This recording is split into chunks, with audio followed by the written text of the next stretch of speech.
This is the Torg Eternity Delphi Council Debriefings where the storm has a name. We are your hosts, Leamon, Jay, and Mark, and today we will be doing Aysle Cosm Cards. So this will be part 1, and hopefully we'll get through 10 of these and 10 next time. But before we do that, we did have a couple of questions, one through the email at torgdcd@gmail.com. And then the second one was a question as a comment to the last episode that we put on. So the first email is from Frank that says, "Hey, DCD, as always, great episodes, great advice, and a great opportunity for me to argue into the void when I disagree with something said." Smiley face. A point of order on the discussion on Go for Broke. So that is the Cosm card, Go for Broke. Leamon stated that he would rule that one could use Go for Broke to remove -4 from Very Vulnerable when this card is played. Technically, Vulnerable does not cause penalties, but rather bonuses. On page 115 of the rulebook, it states, actions taken directly against the foe are made at +2 until the end of his next action, or +4 if very vulnerable. Additional vulnerable results have no further effect. So before we get to the second part of the email, yes, that's what it says on 115. If you go by text, it's that way. If you go by player aids, though, it's the opposite. If you have the tokens that you give out to players, they have a -2 little skull symbol on one side and a -4 on the other side. Those are shown on page 5 of the rule book, as well as various virtual tabletops out there have vulnerables which directly affect the character sheets. So technically, yes, the very vulnerable and vulnerable are a bonus to hit, but the player aids have it differently. Normally, it's a wash, and it really doesn't matter what happens. The roll that you need and the total that you need is the same. But in cases like this, if you want to go officially by page 115, then you wouldn't do it, but I still would, because I like when I hand out tokens to players and things like that for them to remember things like wound penalties and stymies and things like that. It just makes it easier to explain. So I would say up to the game master, but good pointing out that I am not always officially correct. And this is one of those things that in Torg 1.5 we will decide on whether how that is going to be and make it a little more definitive. So let's move on to the next part. On a different topic, but in the same conversation, Mark states that if someone made your character very vulnerable, you cannot then withdraw from melee, because you cannot take on another level of vulnerable to do so. I think this statement is incorrect in the cost of benefits. In the FAQ, it says there is a subtlety with the stymied and vulnerable conditions. Since those conditions end at the end of your next turn, as long as that happens, you can still pay that cost. For example, if you do all-out attack, you become very vulnerable until the end of your next turn. If you are already vulnerable, that condition would cease at the end of your current turn, so you can still spend the cost, which is becoming very vulnerable, until the end of your next turn. However, this would mean that you also can't withdraw from combat, since the cost of that is becoming vulnerable until the end of your next turn. Please let me know if my interpretation is wrong. I think it's an often overlooked rule. So sometimes when we're discussing things, we kind of assume certain things and maybe explain things badly or incorrectly, but you are correct in that. So if you need to become vulnerable or stymied and you are already vulnerable or stymied, you have to look at when that condition would end.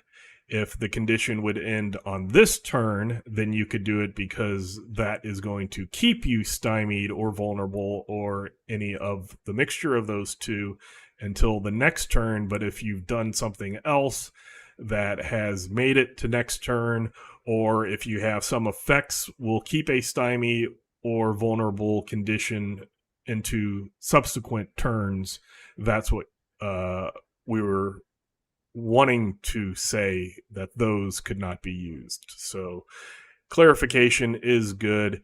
If you already have something and it's ending this turn, you can do something that would last until the end of your next turn. But if you have something that is already affecting you until the end of your next turn, then it would not be able to be done. So yeah, did I state that correctly, Jay? Am I mumbling? yeah. So like Mark's example is right. It was just depending on when you became very vulnerable in the first Whether place. you're re-upping it or it keeps going. Yeah, if you're re-upping and I don't know who said that. If we re-up it, you're absolutely right. You can, if you're just extending it to the end of the next turn, yeah, you can absolutely withdraw. But if it's like it's going to go through until something else, and it's not a re-up, as it were, right? Yeah. So you can't do an all-out attack and then immediately correct book it because you're ignoring the penalty. Right. So hopefully that answers that question or clarifies that little bit that we did last episode. But that is from Frank. So thank you, Frank, for writing in.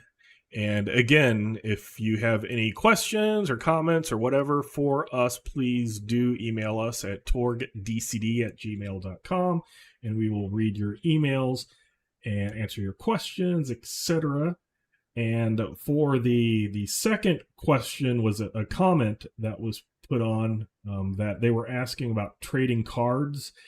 And just to clarify things, you do players officially cannot trade Cosm cards. So basically, you can trade Destiny cards, but that does not include Cosm cards, as well as any perks or powers or abilities or whatever that talk about trading cards. That does not include Cosm cards. If you could trade a Cosm card, it would specify Cosm cards in that.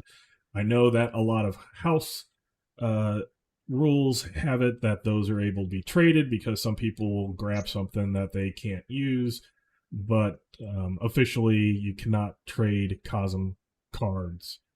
So hopefully that clarifies that 100%, because Jay commented Jay commented that he was 95% sure, so I will make that 100% sure.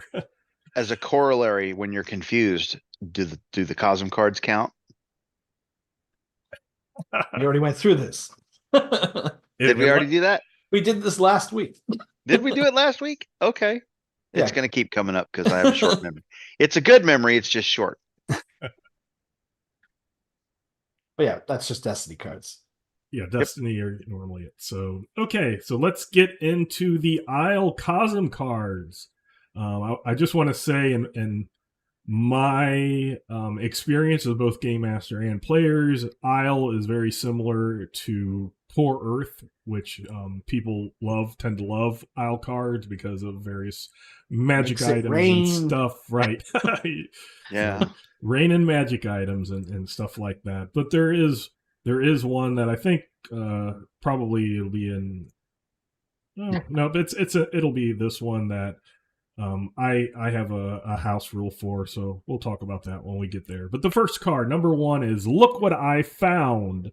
Play after your hero or an ally opens a container or searches a fallen foe, an item from the magical treasure table. See Torg Eternity. Also, if you wanted to, you could look through the Aysle book for magic items, but an item from the magical treasure table is found along with other goods or belongings. So, Jay, what are your thoughts on Look What I Found?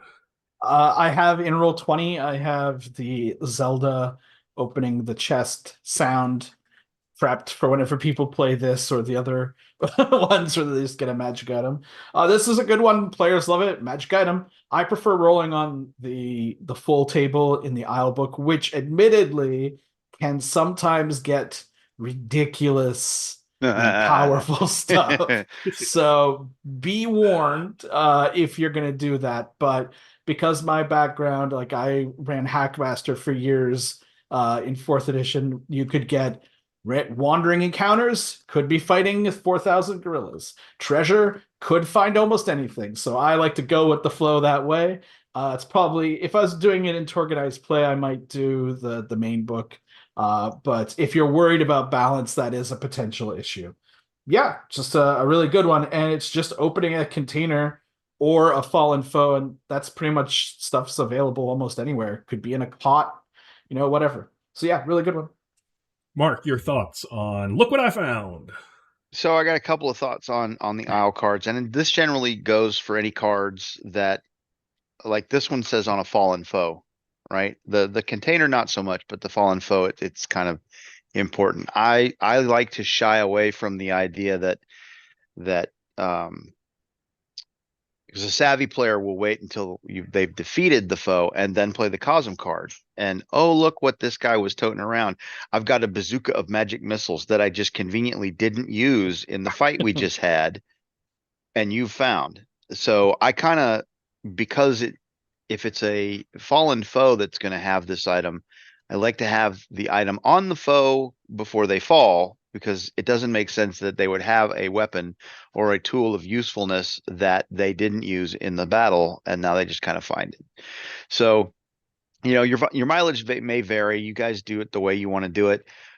This is another one that when I'm playing, I like to lay it out there at the beginning to give the game master an opportunity to think through where it makes sense for an item to show up.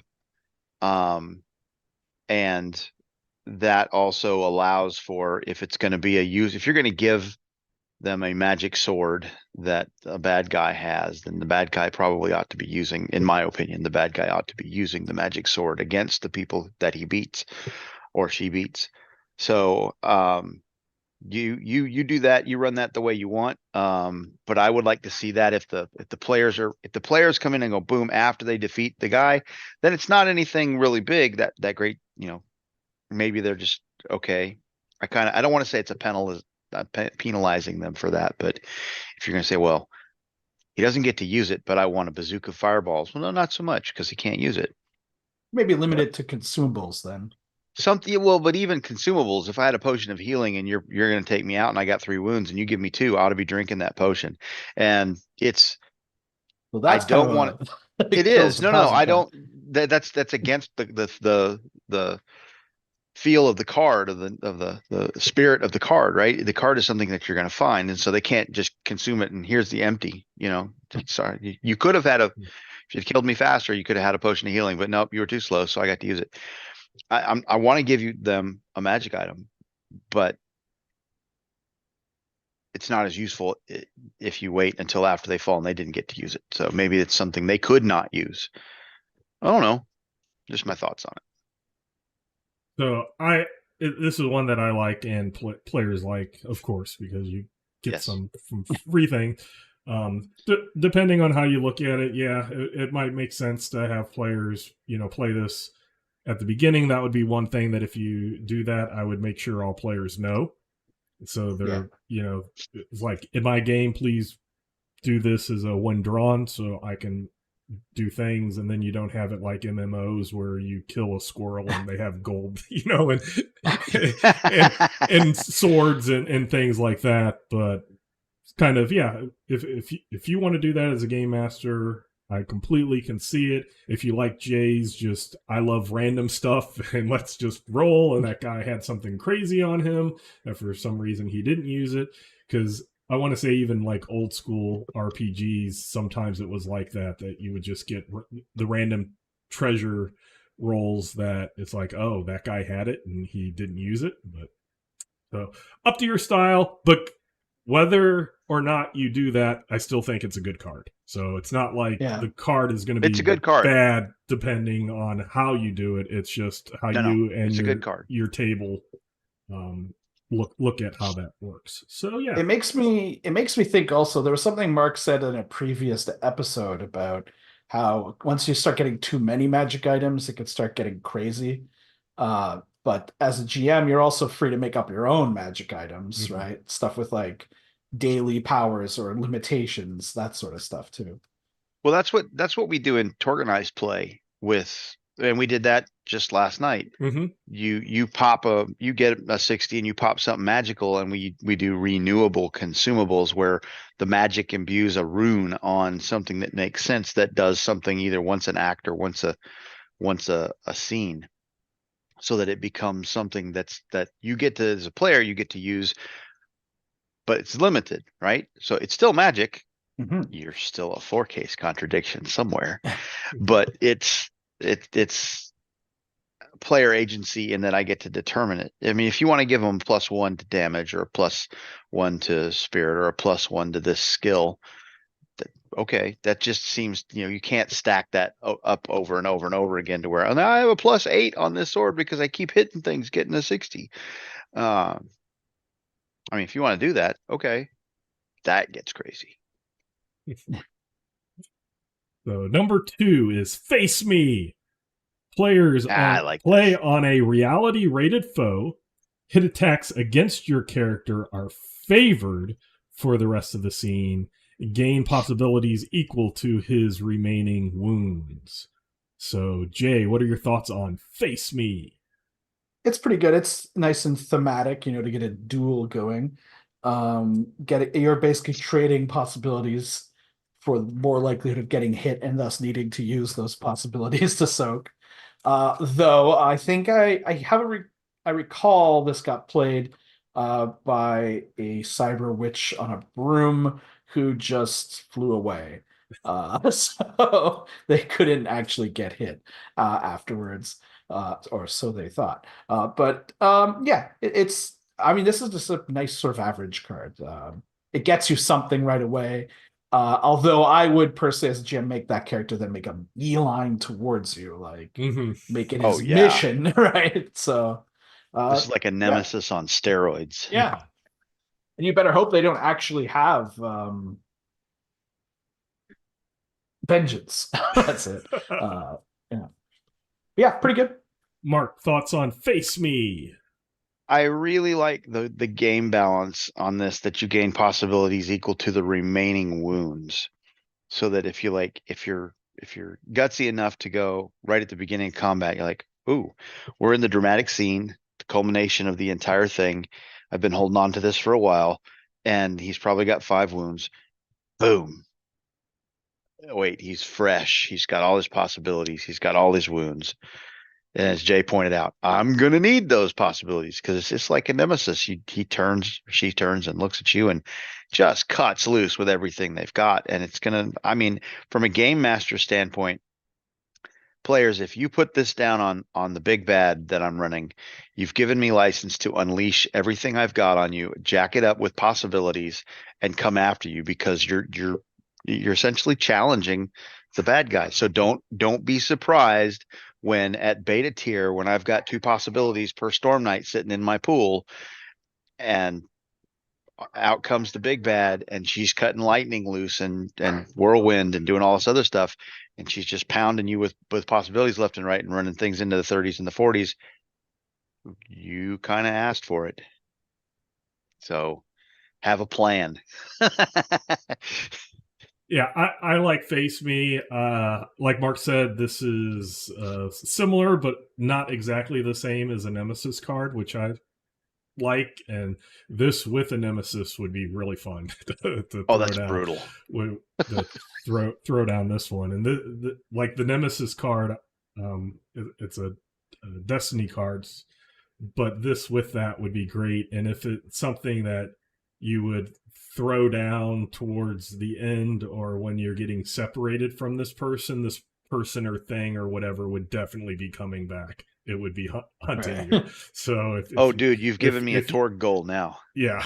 So I want to put Face Me and Nemesis on one guy. So this is a card that I like. It's thematic, and yeah, you have to wonder, and you as the player get to choose the risk versus reward on when you play this. So I think that's also really cool. So let's move on to 3 trap. Here it is. I love this card. A deadly trap or hazard appears somewhere in this act. It affects one of the party randomly and deals 1 BD wounds. These wounds may be soaked normally. Gain 3 possibilities after the trap is resolved. So, Jay, what are your thoughts on trap? My players love playing this kind of stuff on each other. So if trap gets drawn, it will be played every time. So I've seen it played a bunch. Now I know there's a lot of people out there that have real problems with this card for 2 reasons. Because A, it can be crazy dangerous if that bonus die penetrates too many times. Although realistically, there's not any real difference between taking 4 wounds and taking 13. No, none at all. But still, it can make a really big number. And the fact that the person who gets hit by it doesn't even get anything for it, Right. which is the part my players enjoy the most, to be honest. So I could say with this card having been played a lot, it's not as bad as people think it is, but there is always the chance it could go poorly. But the odds are very slim. But we all play RPGs, so we know that the crazy odds can happen. Stuff happens. Yeah. You need to roll enough wounds to actually be enough to defeat somebody in the first place. And then they need to either have no possibilities or fail a soak roll. And then they need to fail a defeat test for this to go totally poorly. But it can, and the very fact that it can is something that rubs people the wrong way. I run it as is, but I know a lot of people have changed it to like D3 wounds, or have changed it so that it's the person who gets hit gets the possibilities. But I think it's fine the way it is, and my group is maybe a little more rambunctious and prone to lighthearted PvP, like not really serious stuff, but some lighthearted. That this has been great, but yeah, it is always dangerous. Mark, your thoughts on trap? Without question, this card must be played. And I say must be in an emphatic because everybody when we do the stream, everybody's playing this. They're looking for it too. They're like, whose turn is it to catch the trap? And it seems like for the stream that it's been rotating and it's never hit the person who's played it. And it's always, and it kind of for a while, it went through this rotation and it moved along a path. I would encourage people to at once not be overly concerned about playing this card that you potentially could drop 12 wounds on somebody, because I've seen it happen. As Jay pointed out, soaking 3 wounds or 12 wounds is no different. You know, if you hit 20, you can soak 150 wounds, right? So it doesn't matter how many wounds you get above 3. Once you get above 3, the soak is the same, in my opinion. If you want to get rid of all of them. Now, I guess, yes, somewhere between, I guess, because you can soak 1 and 2. So I guess 6 wounds is kind of the sweet spot.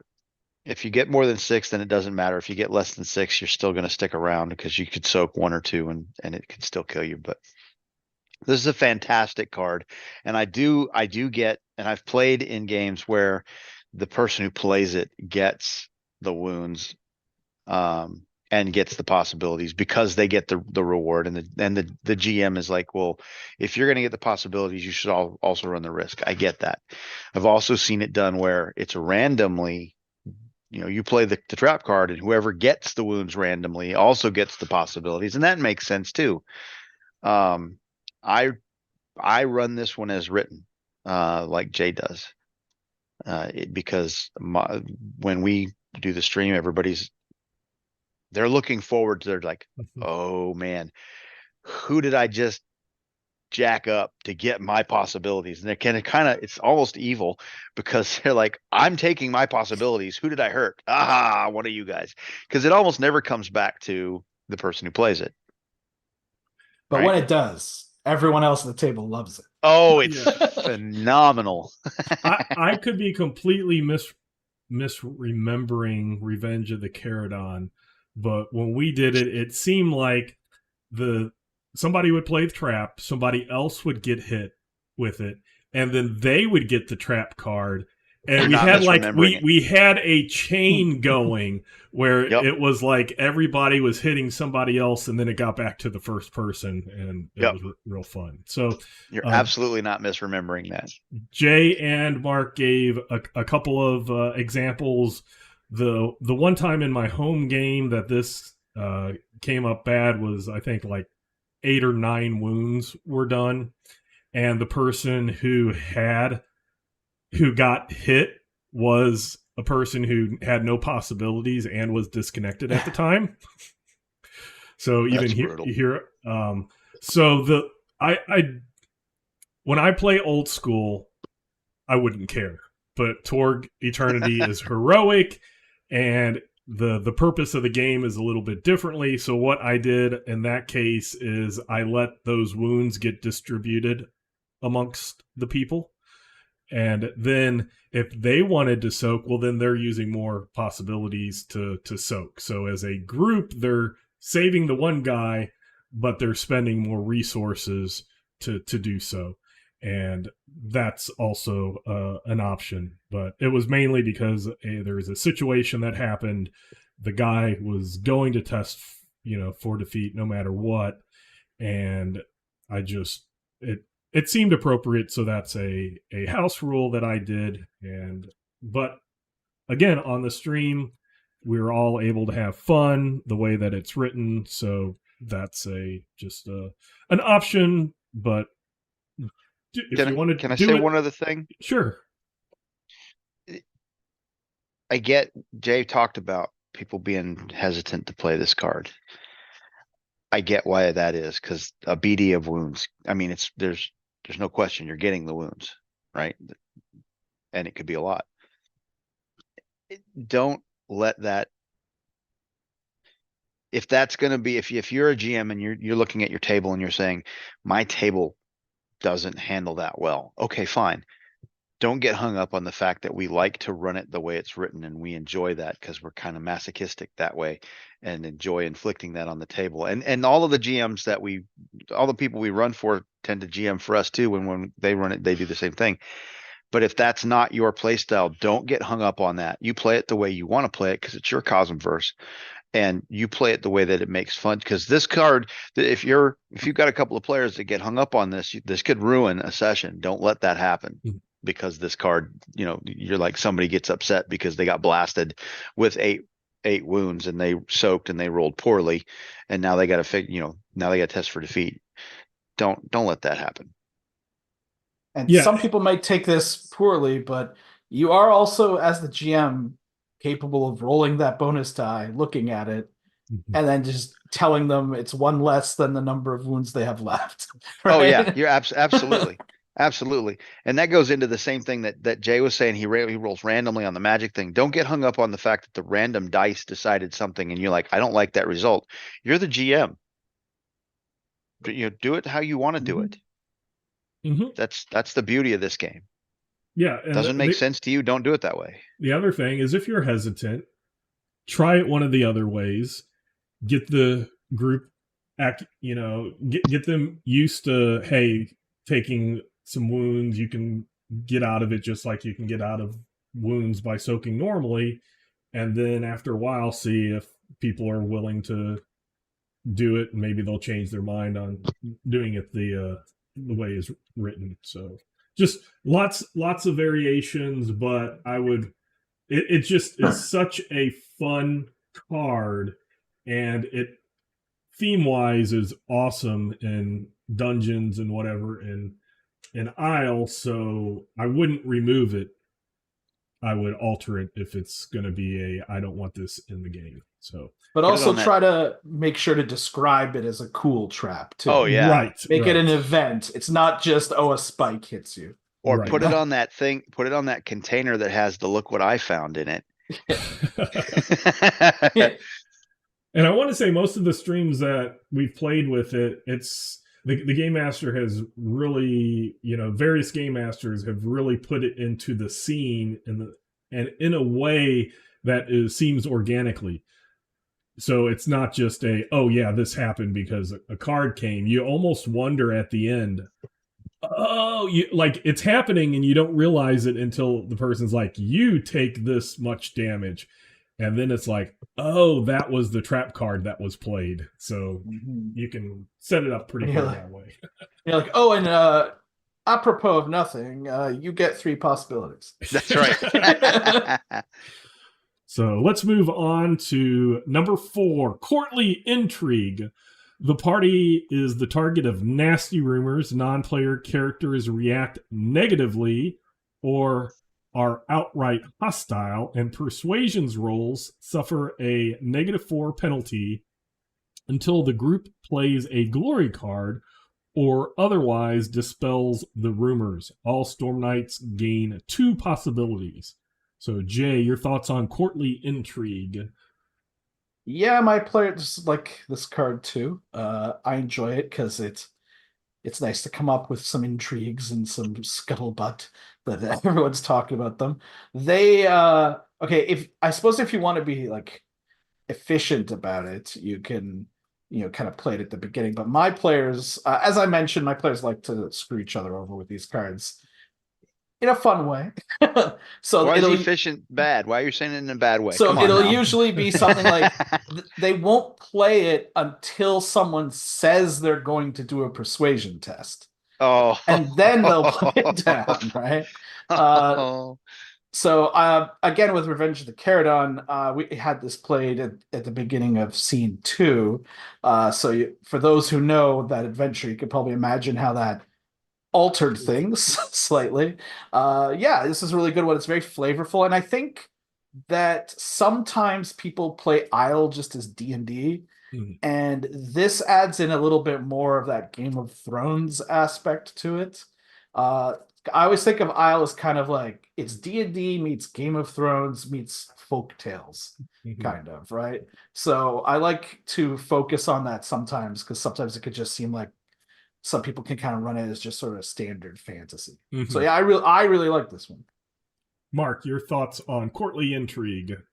I will say that I miss the game of houses that classic Torg had embedded in Aysle. There was a lot more of the house dynamic and the intrigue dynamic, almost at a Pan Pacifica level that regressed back to as Jay said, Game of Thrones. That I love that, and I like to try and put that into the game. And this card is one that brings that piece back.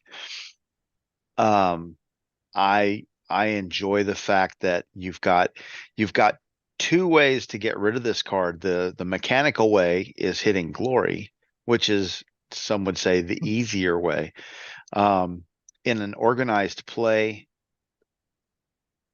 slot mentality where you've got set amount of time, the second way, which is kind of a fluff way, doesn't play as well because you can end up hand waving it, which if you want to do that, that's fine, GMs.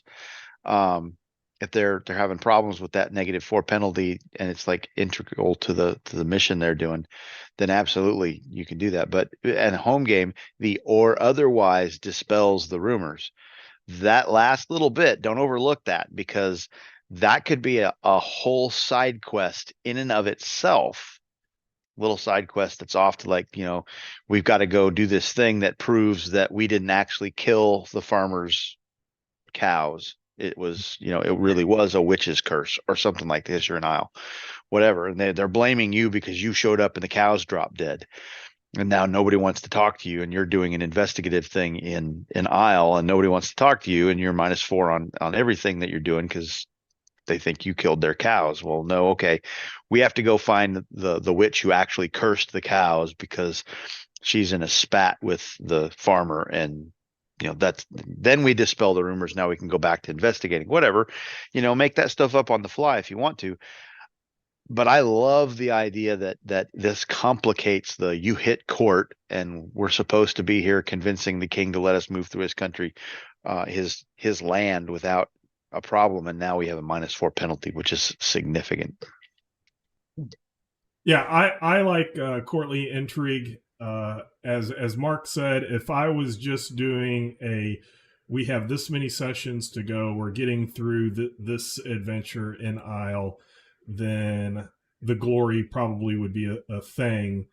And if it was a home group that I didn't care how long it lasted, then that side quest or having them use that dispelling the rumors. But either way, the thing that I like is it's not just ends after an encounter or a scene or even an act.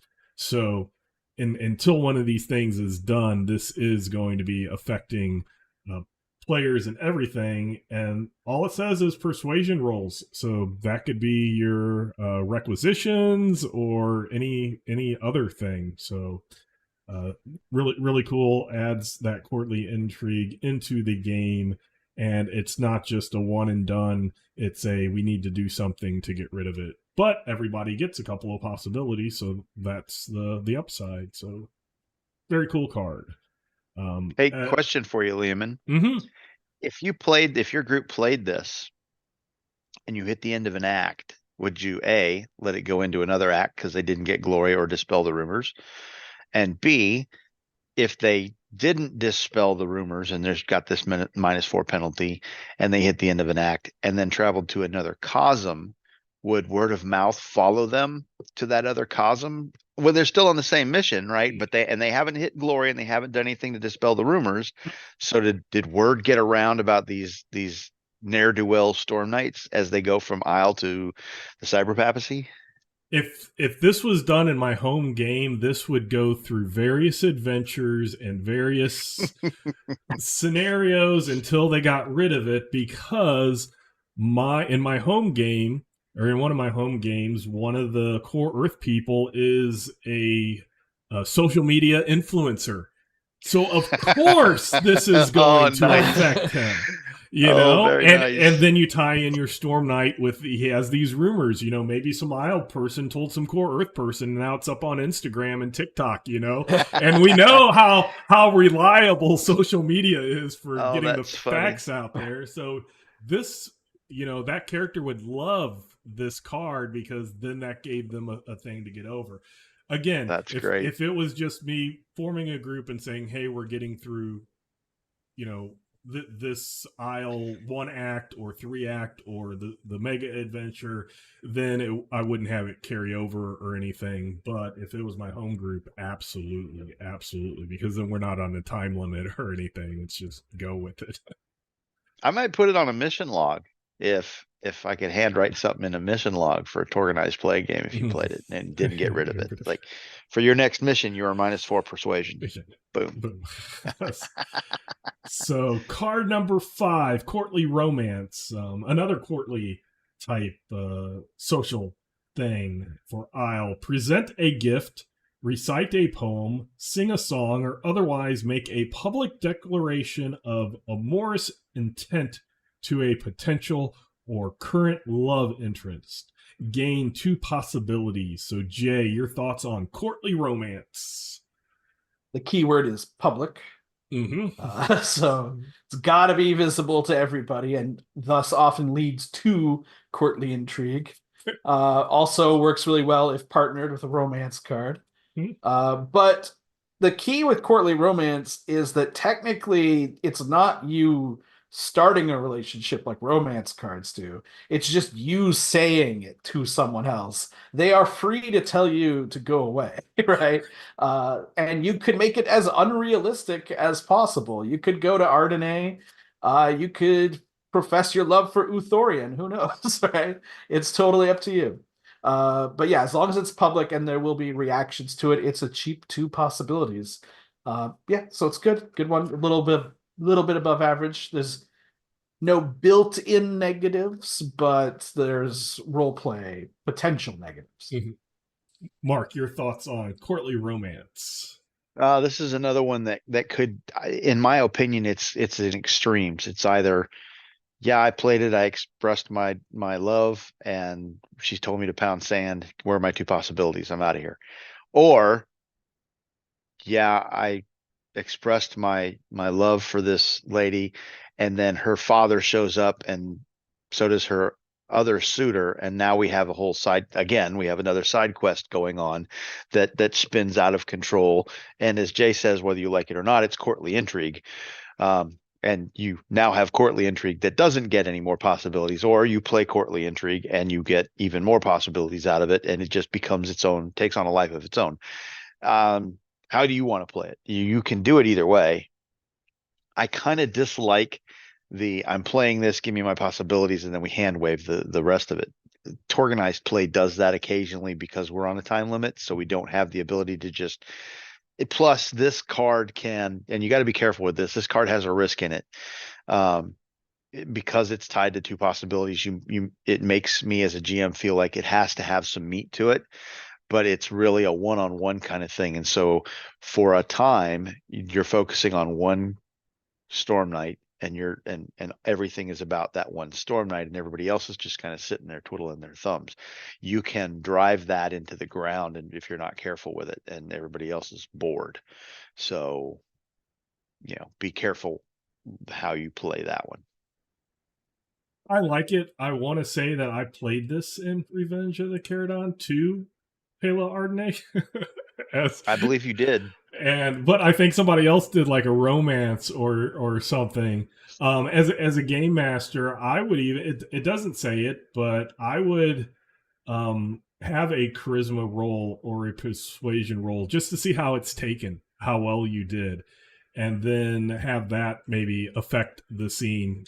And of course, then if you do courtly intrigue, you could just say, "Hey, you just really were saying the wrong thing at the wrong time," and or somebody took it wrong, or somebody took it wrong. So yeah, this is fun to play with other cards, or when other people are playing with other cards. But even in that Revenge of the Caradon, when it got played, that is set on a time, but the game master worked it really well into that scene, and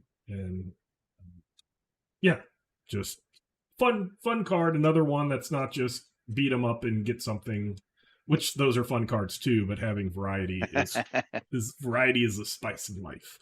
Yeah. So let's move on to number 6, Wandering Monsters. The typical get some more fighting in. Aggressive opponents happen into the area and attack. A dragon swoops down from above. A war band of wights bursts from below, or some vile creatures just passing through. All participating Storm Knights gain 1 to 3 possibilities after the battle, depending on the strength of the attackers. So, Jay, Wandering Monsters. You're muted. Jay. Muted. I feel like we're gonna have a canned response for this for every Cosm, because it's basically the same thing every time. This one says depending on the strength of the attackers, but if you're going like we said last week by how hard it took, it doesn't really matter. Saying a dragon is kind of a lot, though. Yeah, to be honest, a little overkill. But yeah, I mean, it's fine. Again, this is a one that people will sometimes be scared to play, but you could just make it an easy fight, and there you go. Mark, any additional thoughts for Wandering Monsters? So there's an easy way to deal with this one, and then there's a more labor intensive. I don't want to say hard, it's just labor intensive. The easy way to deal with these cards, and this works for any Cosm and all of the cards where, hey, we're giving you a random encounter, 1 to 3 possibilities based on strength. And I love Leamon's approach to it. It isn't strength of the monster or the threat necessarily. It's how resource intensive was this encounter for your Storm Knights. That become, if they took them a long time, lots of wounds, whatever, give them 3. If they just breeze through it, 1, whatever. But the easy way to deal with it is just look at your mission, look at the threats that are sprinkled throughout the mission, and grab one of those that's already whoever wrote the mission, if you wrote it or if it's a published one, the author has already said, here are the things that are occurring that are themed for what you're doing. Pick one of those and throw it at your Storm Knights in the same proportions. Now, does that get a little repetitive? It can, sure, but it also connects with the material because that's what is you're encountering in this mission. You just have to throw a little flavor text into it as to why they're here at wherever you are.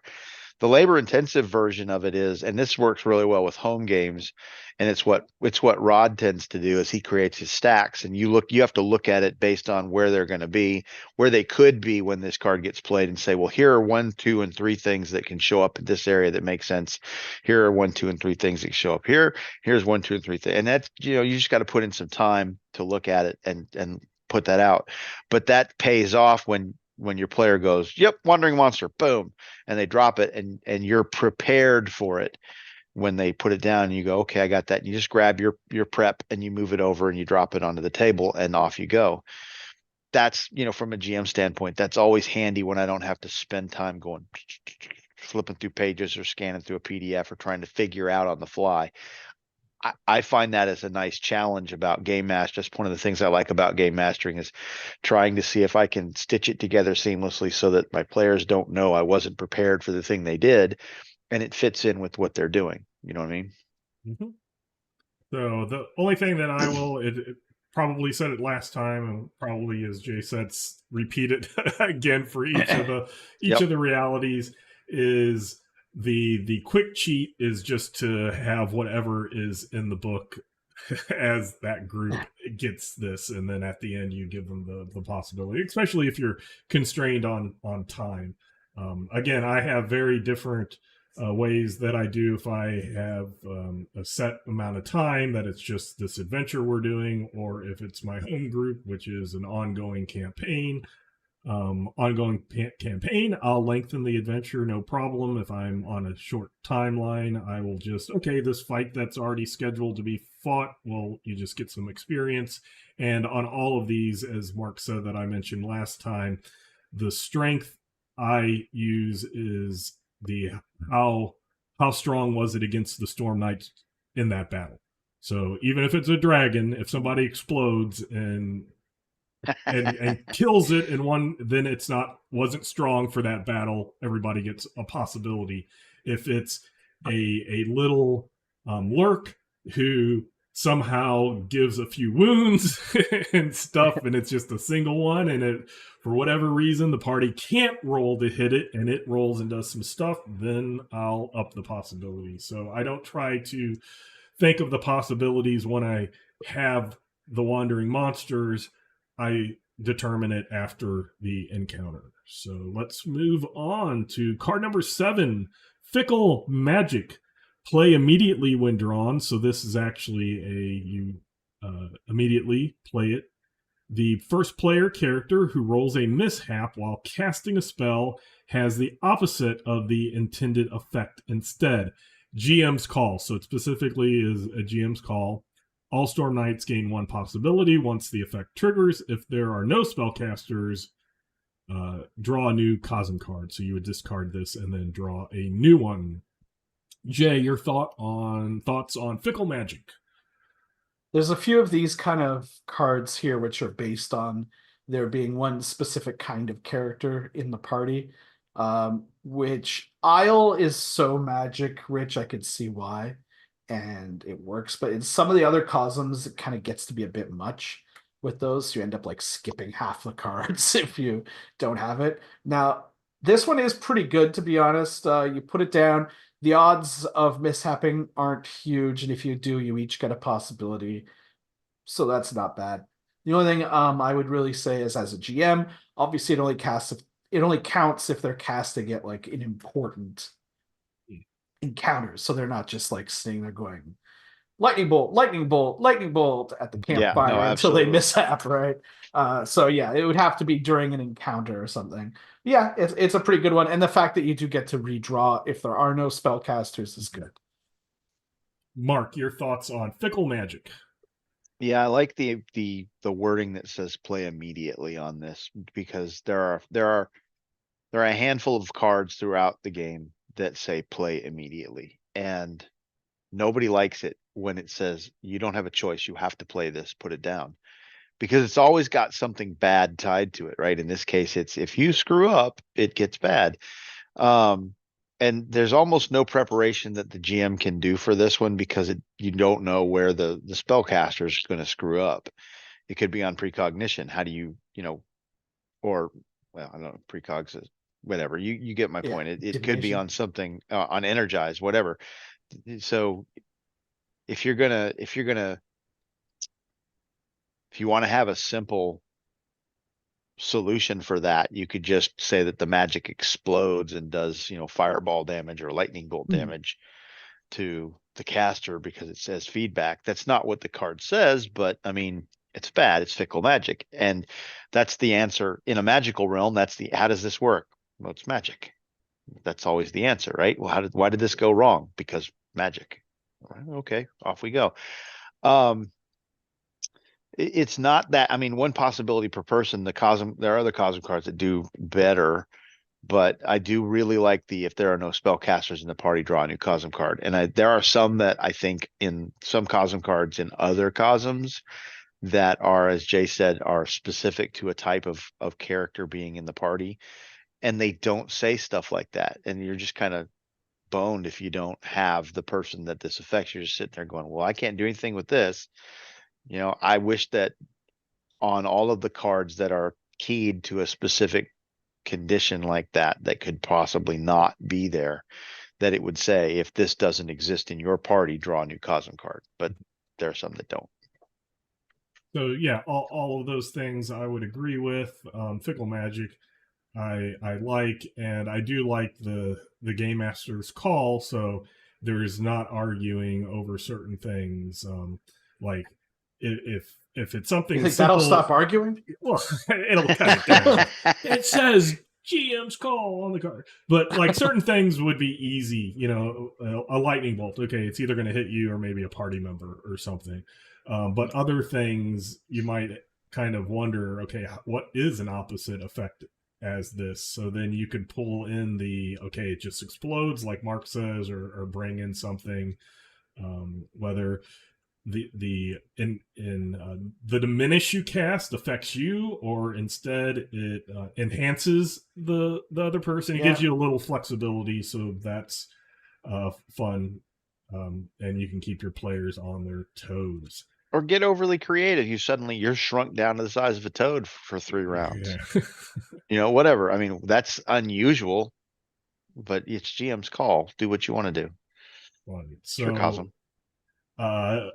Number 8, similar to look what I found, is Loot the Body, which is play after your hero or ally opens a container or searches a fallen foe. An item from the magic treasure table is found along with other goods. So the wording is exactly the same. If by similar you mean exactly the same. Yeah, I just looked. It was like, well, the one's called Look What I Found, and the other one's called Loot the Body. So there is the difference.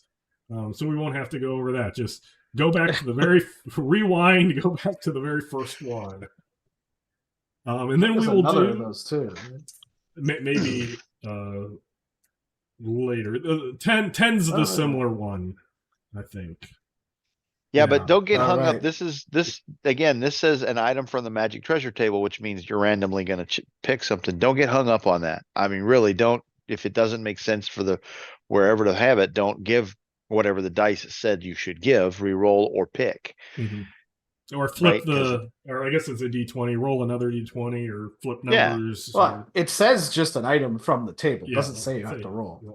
No, it doesn't. You're correct. But typically when you get on a table, you roll on the table. Yeah. I'm just saying, don't let the randomizer. Sometimes random is cool, but sometimes random is broken too. Yeah. Don't let it break your game. Okay. So number 9, Mana Surge.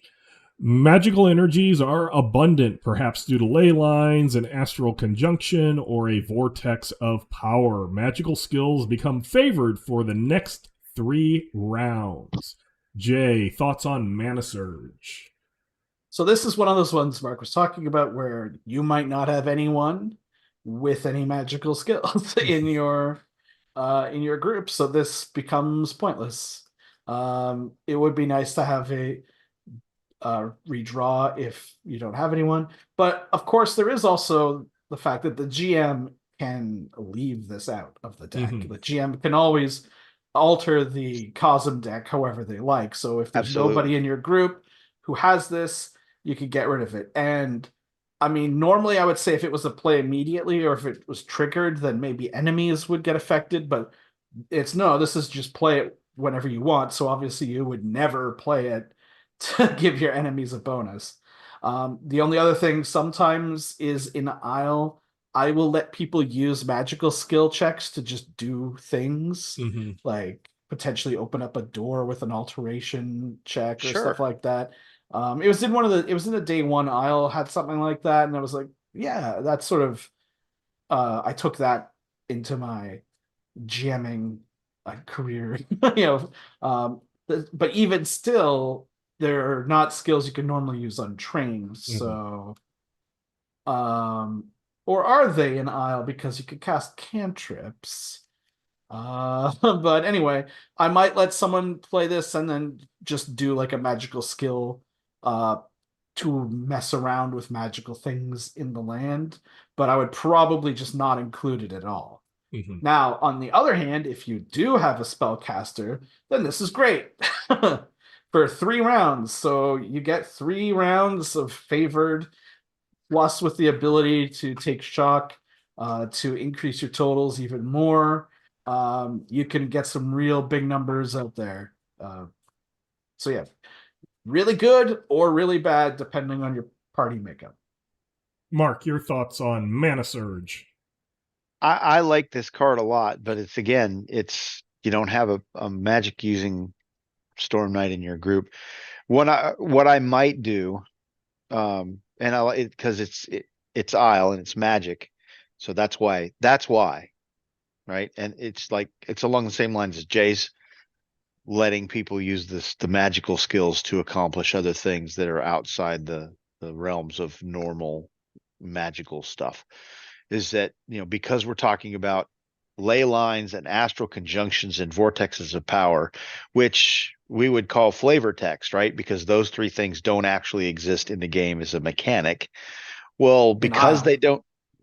because they don't exist in the game set because as a mechanic, could that also bump miracles, psionics, cyberware? Sure. Why? Because it's magic. So, if you want to bend that a little bit and say, I don't have a spellcaster in the party, but I do have somebody who does miracles, and I have people that are imbued with psionic abilities and other things like that, you could allow that if you wanted to. But yeah, I mean, recognize that you're bending the rules a little bit. But why? Because it's magic. Okay, off we go. But as Jay pointed out, and I'd like to bring that up too, it's perfectly okay to exclude cards out of the Cosm cards and out of the Destiny deck too. I know of a number of GMs in organized play that will exclude things like courtly romance or romance cards simply because sex does not appear in their game in any fashion. They don't want to deal with it. And in those games, and in some of the situations where the GMs are like, "Well, I don't want to take the card out because it's a benefit for the players, but I'm also not going to deal with that component of the game system because it makes me uncomfortable. I don't want to do that." They're just like, "Okay, I'm dropping a romance. Here's your 3 possibilities. Off we go." And it's a hand wave. So if it makes you uncomfortable to have the idea that, like, perfect example, if you're running the game for your family members or for your best friend and your daughter, and you don't want to have to role play a 40-year-old and a 12-year-old through a romance card, take it out. Mm-hmm. There's nothing wrong with taking it out. So you make the call. It's your Cosmverse. Off you go. Yeah, I agree with that completely. This would be one that I would take out.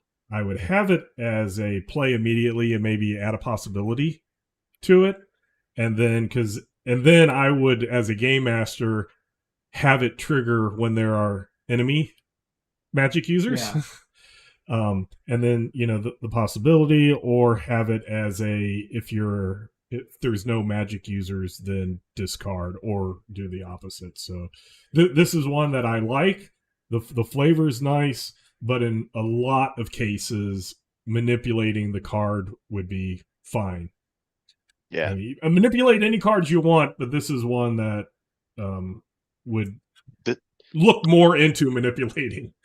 This is a great, when it comes together though, like in the dramatic skill resolution, in the dramatic scene with the big bad and whatever, and somebody drops this down, and your DSR has like 4 magic skills in it, or something along those lines. You're like, yeah, we blow this stuff out of the water. Here we go. So our last card is Finders Keepers. This is a similar one, not exact text. Number 10, play on a reality-rated foe at the beginning of a combat. The foe is armed with a random item from the Magic Treasure Table. See Torg Eternity. All Storm Knights gain 1 possibility. So, Jay, your thoughts on Finders Keepers?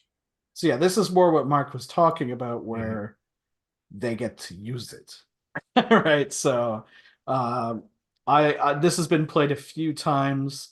I know when I was running Caldera for my group, there's like a Viking chieftain, and it's like, and they were having trouble. The Vikings were having trouble with the amount of people flying in the party. So it was like, well, guess it's a magic crossbow.